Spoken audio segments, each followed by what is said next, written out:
सांग माने जदि आपण मानकर बयस न हवा आगर चुट्टी पाची जाउची जेमति कि किछि जन थांती जेमति बयस हेले तो ऑटोमेटिक चुट्टी पाचे किंतु बयस न हवा आगर जदि चुट्टी पाची जाए भलो देखा जाए बाहर को जाय पय तो सेति पय बाहर केमिकल जिनिस आनी चुट्टी को कला करि थाउ किंतु मु आज आपण मानक सहित बहुत सुंदर टिप्स टे शेयर करबी जहा द्वारा आपण मानकर घरे थिबा जिनिस रे नेचुरल जिनिस रे आपणकर धळा चुट्टी पूरा पूरी कला पड़ी जिवो आपण मानकर पाचिला चुट्टी जमा भी रहिबनी।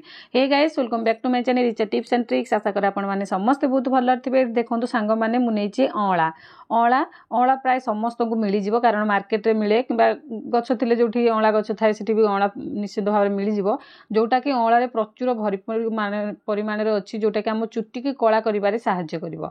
तो एठी देखंतु मु दुईटा अळा नेछि आ ताकू भलो भाव रे परिष्कार करिकि पानी रे धोई देछि। आपण माने प्रतिदिन खाइबारे माने जेमति खाउछंती आपण माने अळा खट्टा खांतु किबा आपण माने खंडे अळा को पीस माने छोट खंडे पीस को आपण माने पाटी रे जाकी की ताको अदा खाइला टाइप रे जाकी की तारो खांतु देखिबे सेडा भी देह पय बहुत बेनिफिट दबो। अळा समस्त चुट्टी को कला पकेबा सहित चुट्टी रो जति सब हेयर प्रॉब्लम थिबो ताकू दुरेबारे सहाय्य करिवो।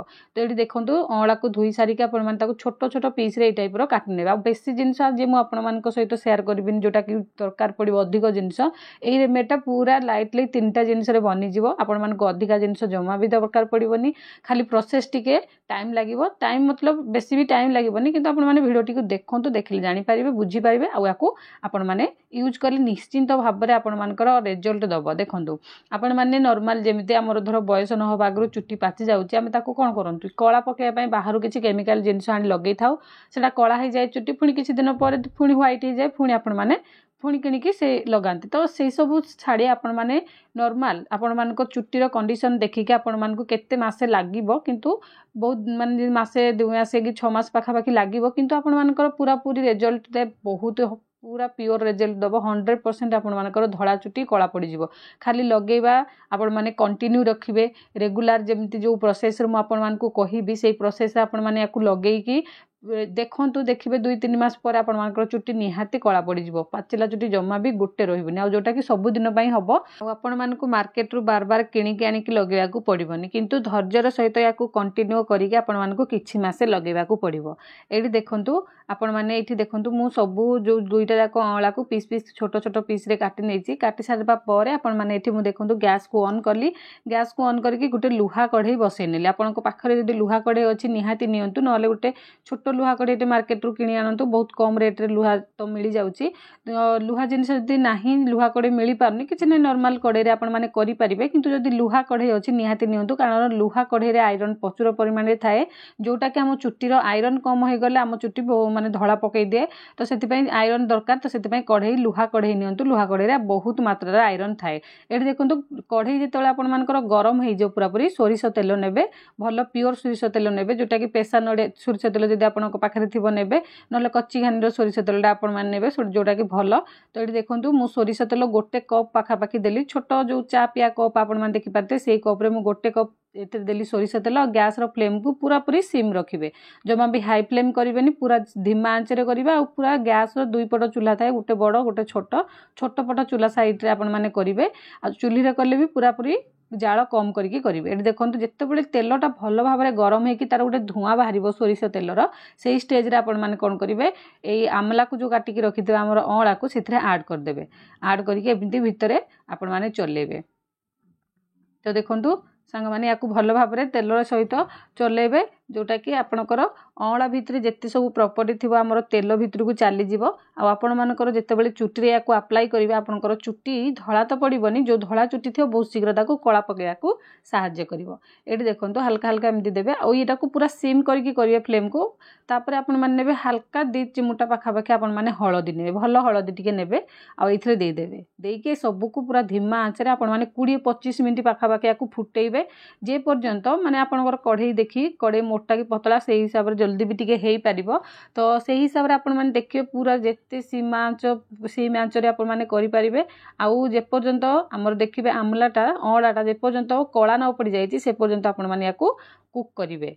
तो ये टाइप आपण माने मझिरे मझिरे गोलौथिबे ଆଉ ୟାକୁ ବନେଇଥିବେ। ଯଦି ଗୋଟେ କଣ୍ଟା ଚାମଚ ଆପଣଙ୍କ ପାଖରେ ଥିବ ତାହେଲେ କଣ୍ଟା ଚାମଚରେ ଏହିପରି ଭାବରେ ଆପଣମାନେ କେଞ୍ଚି ନେବେ। ଯାହା ଛୋଟ ଛୋଟ ଅଁଳା ପିସ୍ ଗୁଡ଼ାକ ଅଛି କଣ୍ଟା ଚାମଚର ଭିତରେ ପଶିଗଲେ ତା ଭିତରେ ଗୋଟେ ଗୋଟେ ହୋଲ୍ ହେଇଯିବ। ତାପରେ ଆପଣମାନେ ଏମିତି ବହୁତ ସାରା ପଶିଗଲା ପରେ ତାକୁ କାଢ଼ିଦେବେ ଆଉ ଗୋଟେ ଚାମଚରେ। ତା ଭିତରେ ହୋଲ୍ ହେଇଗଲେ କ'ଣ କି ତା ଭିତରେ ବି ଥିବା ଯେତେ ସବୁ ଅମଳାର ରସଟା ବାହାରିଯିବ ଆଉ ତେଲ ସହିତ ଭଲ ଭାବରେ ମିଶିବ। ଏଇ ଟାଇପ୍ର 2-3 ଥର କରିଦେବେ। ଯଦି ଅଛି ନହେଲେ ନାହିଁ କିଛି କଥା ନାହିଁ, ଏପରି ଭାବରେ ଛାଡ଼ିଦେବେ। ଛାଡ଼ିକି ଆପଣମାନେ ପୁରା ଧିମା ଆଞ୍ଚରେ ୟାକୁ ବନେଇବେ ଯେପର୍ଯ୍ୟନ୍ତ ଅମଳାଟା ପୁରାପୁରି କଳା ନ ପଡ଼ିଛି। ଦେଖନ୍ତୁ ପୁରା ହାଲକା କଳା ପଡ଼ିଗଲାନି, ସାଙ୍ଗେ ସାଙ୍ଗେ ତୁରନ୍ତ ଆଉ ବେଶୀ ପୁଡ଼ିବେନି। ଆପଣମାନେ କ'ଣ କରିବେ ୟାକୁ ଗ୍ୟାସ୍ର ଫ୍ଲେମ୍କୁ ପୁରାପୁରି ବନ୍ଦ କରିଦେବେ। ବନ୍ଦ କରିକି ଆଉ କାଢ଼ି ନେଇକି ଥଣ୍ଡା କରିନେବେ। ବେଶୀ ବି ଆପଣମାନେ ପୋଡ଼ିବେନି, ଦେଖିପାରୁଥିବେ ବେଶୀ ଯେମିତି ଅଙ୍ଗାର ଟାଇପ୍ର ଆପଣମାନେ କରିବେନି, ପୁରା ନର୍ମାଲ କରିକି ଆପଣମାନେ ୟାକୁ ଏମିତି ବନେଇବା। ଆଉ ତାପରେ ଆସ୍ତେ ଆସ୍ତେ ଦେଖିବେ ତେଲର କଲର୍ଟା ବି ମଧ୍ୟ ଚେଞ୍ଜ ହେବ। ୟା ପରେ ଆପଣମାନେ ଥଣ୍ଡା କରିକି ସାଙ୍ଗେ ସାଙ୍ଗେ ତୁରନ୍ତ ୟାକୁ ଆପ୍ଲାଏ କରିବେନି। ଆପଣମାନେ ଏଇଟା ସନ୍ଧ୍ୟା ଟାଇମ୍ରେ ବନେଇବେ, ତାପରେ ଓଭରନାଇଟ୍ ଆପଣମାନେ ଏମିତି ଛାଡ଼ିଦେବେ। ମାନେ ସକାଳ ପର୍ଯ୍ୟନ୍ତ ଆପଣମାନେ ଏଇ କଢ଼େଇରେ ହିଁ ଛାଡ଼ିବେ। ଲୁହା କଢ଼େଇରେ ଆପଣମାନେ ରଖିକି ତେଲ ଆଉ ଅଁଳାକୁ ଛାଡ଼ିଦେବେ। ଏଠି ଦେଖନ୍ତୁ ମୁଁ ପୁରା ରାତି ସାରା ରଖିଥିଲି। ଓଭରନାଇଟ୍ ରଖି ସାରିବା ପରେ ମୁଁ ଆପଣମାନଙ୍କୁ ଏଠି ଦେଖାଉଛି। ଏଇଟା ତ ଅଲରେଡ଼ି ଥଣ୍ଡା ହେଇଯାଇଥିବ ରାତି ସାରା ରଖିଲା ପରେ। ତାପରେ ଆପଣମାନେ ୟାକୁ କ'ଣ କରିବେ କାଢ଼ି ନେବେ। ତର ତେଲକୁ ଅଲଗା କରିନେବେ ଆଉ ଯେଉଁ ଅଁଳା ଗୁଡ଼ାକ ଆମର ଭିତରେ ଅଛି ତାକୁ ବାହାର କରିନେବେ। ଏଠି ଦେଖନ୍ତୁ କେମିତି କରିବେ, ଗୋଟେ ପୁରା କଟନ କପଡ଼ା ନେବେ, ପତଳାର ପୁରା କଟନ କପଡ଼ାଟେ ନେବେ, ସେଇଥିରେ ଆପଣମାନେ ଛାଣିବେ। ଚାହା ଛଣାରେ ଛାଣିଲେ କ'ଣ କି ଯେଉଁ ଭିତରେ ଟିକେ ହଳଦୀ ଆମର ପକେଇଥିଲି ତାର ଯେଉଁ ଗୁଣ୍ଡଟା ପଳେଇବ ତେଲରେ, ତ ସେଥିପାଇଁ କପଡ଼ା ସାହାଯ୍ୟରେ ଆପଣମାନେ ଛାଣିବେ, ଯାହାଫଳରେ ଖାଲି ତେଲ ଯିବ। କିଛି ବି ଯଦି ଗୁଣ୍ଡ ଥିବ ସେ ଗୁଣ୍ଡ ଗୁଡ଼ାକ ଜମା ବି ତେଲରେ ମିଶିବନି। ତ ଏଇ ଟାଇପ୍ର ଛୋଟ କପଡ଼ାଟେ ନେଇଯିବେ ଆଉ ତାକୁ ଛାଣି ନେବେ। ଛାଣି ସାରିଲା ପରେ ତେଲକୁ ଆପଣମାନେ ଆପ୍ଲାଏ କରିବେ। କିପରି ଆପ୍ଲାଏ କରିବେ ମୁଁ ବହୁତ ସୁନ୍ଦର ଟିପ୍ସଟା ସେୟାର କରିଛି ସାଙ୍ଗମାନେ, ନିହାତି ଆପଣମାନେ ୟାକୁ ୟୁଜ୍ କରନ୍ତୁ। ମୁଁ 100% ଦେଉଛି। ଆପଣମାନେ କିଛି ମାସ ଆପଣଙ୍କର ଚୁଟିର କଣ୍ଡିସନ୍ ଦେଖିକି କିଛି ମାସ ଭିତରେ ନିହାତି ଆପଣଙ୍କର ଚୁଟି ଯେଉଁ ଧଳା ଚୁଟି, ବହୁତ ସାରା ଚୁଟି ଯଦି ପାଚି ପାଚି ଆସୁଛି, ପାଚିବା କମ୍ ହେବା ସହିତ ଚୁଟି ଯେତେ ସବୁ ପାଚି ଯାଇଛି ତାକୁ ମଧ୍ୟ କଳା ପକାଇଦେବ। ତ ଏଇଠି ଦେଖନ୍ତୁ ସାଙ୍ଗମାନେ, ଯଦି ଆପଣମାନେ ଚ୍ୟାନେଲରେ ନୂଆ ଅଛନ୍ତି ପ୍ଲିଜ୍ ମୋ ଚ୍ୟାନେଲଟିକୁ ସବସ୍କ୍ରାଇବ୍ କରନ୍ତୁ, ଅଲ୍ ନୋଟିଫିକେସନ୍ କ୍ଲିକ୍ କରନ୍ତୁ, ତାକି ନୂଆ ନୂଆ ଭିଡ଼ିଓର ନୋଟିଫିକେସନ୍ ସର୍ବପ୍ରଥମେ ଆପଣମାନେ ପାଇପାରିବେ। ଆଜିର ଭିଡ଼ିଓଟି ଯଦି ଆପଣଙ୍କ ପାଇଁ କିଛି ବି ଲାଗୁଛି ହେଲ୍ପଫୁଲ୍, ନିହାତି ଆପଣମାନେ ୟାକୁ ବ୍ୟବହାର ତ କରିବେ।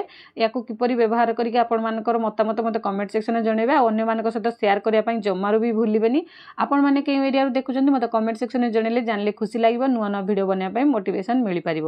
ଏଇଠି ଦେଖନ୍ତୁ ମୁଁ ସବୁ ଯେତେ ଅଁଳା ତାକୁ କାଢ଼ି ନେଲି ଆଉ ଏଠି ଯେଉଁ ତେଲଟା ବଳିଲା ଦେଖନ୍ତୁ ଏଇଟା କେତେ ଗାଢ଼ା ହେଇଯାଇଛି, ପୁରା କଳା ଟାଇପ୍ର ପଡ଼ିଯାଇଛି। ଯେହେତୁ ଲୁହା କଢ଼େଇଟାରେ ଅଛି ନିହାତି କଳା ପଡ଼ିଯିବ। ତା ସହିତ ପୁଣି ଏଇଟା ସୋରିଷ ତେଲ ଥିଲା, ତାପରେ ଅଁଳା ପଡ଼ିଛି, ତ ଏଇଟା କଳା ହେବ। ତ ୟାକୁ କ'ଣ କରିବେ ହାଲକା ଏମିତି ନେଇକି ଆପଣଙ୍କର ଚୁଟି ମୂଳରେ ମସାଜ କରିକି ଲଗେଇବେ। ଦେଖନ୍ତୁ ହାଲକା ହାଲକା ନେଇକି ମସାଜ କରି କରି ଆପଣମାନଙ୍କର ଚୁଟି ମୂଳରେ ଲଗେଇବେ। ଚୁଟି ମୂଳରେ ଲଗେଇକି ରାତି ସାରା ଛାଡ଼ିଦେବେ। ନହେଲେ ଆପଣମାନେ ଧର ଆଜି ସପୋଜ ଲଗେଇଲେ, ୟାକୁ ଲଗେଇକି ହାଲକା ଯେମିତି ଆମେ ତେଲ ଲଗେଇ ଯାଉ ନର୍ମାଲ ସେମିତି ଚୁଟି ମୂଳରେ ଲଗେଇକି ମସାଜ କରିକି ଛାଡ଼ିଦେବେ। ତା ନେକ୍ସଟ ଡେ ଆପଣମାନେ ଚୁଟିକୁ ଧୋଇବେ। ଏହିପରି ଭାବରେ ଯେତେବେଳେ ଆପଣମାନେ ଲଗାଉଛନ୍ତି ସପ୍ତାହକୁ ଥରେ 2 ଥର ଲଗାନ୍ତୁ, ଦେଖିବେ ଆପଣମାନଙ୍କର ଚୁଟି ଝଡ଼ିବା ସମସ୍ୟା ବନ୍ଦ ହେବା ସହିତ ତା ସହିତ ଆପଣମାନଙ୍କର ଧଳା ଚୁଟି ମଧ୍ୟ ବହୁତ ଶୀଘ୍ର କଳା ପଡ଼ିବ। ତା ସହିତ ଆପଣମାନେ ଦେଖନ୍ତୁ ୟାକୁ କଣ୍ଟିନ୍ୟୁ ରଖନ୍ତୁ, ସପ୍ତାହରେ 2-3 ଥର ଲଗାନ୍ତୁ। ଏମିତି କିଛି ମାସ ଲଗାଇଲା ପରେ ନିହାତି ଆପଣମାନଙ୍କର ଭଲ ରେଜଲ୍ଟ ଦେବ। ଆଶା କରୁଛି ଆଜିର ଭିଡ଼ିଓଟି ଭଲ ଲାଗିଥିବ। ଆଜିର ଭିଡ଼ିଓକୁ ମୁଁ ଏଇଠି ରଖୁଛି। ରହିଲି, ନମସ୍କାର, ଜୟ ଜଗନ୍ନାଥ।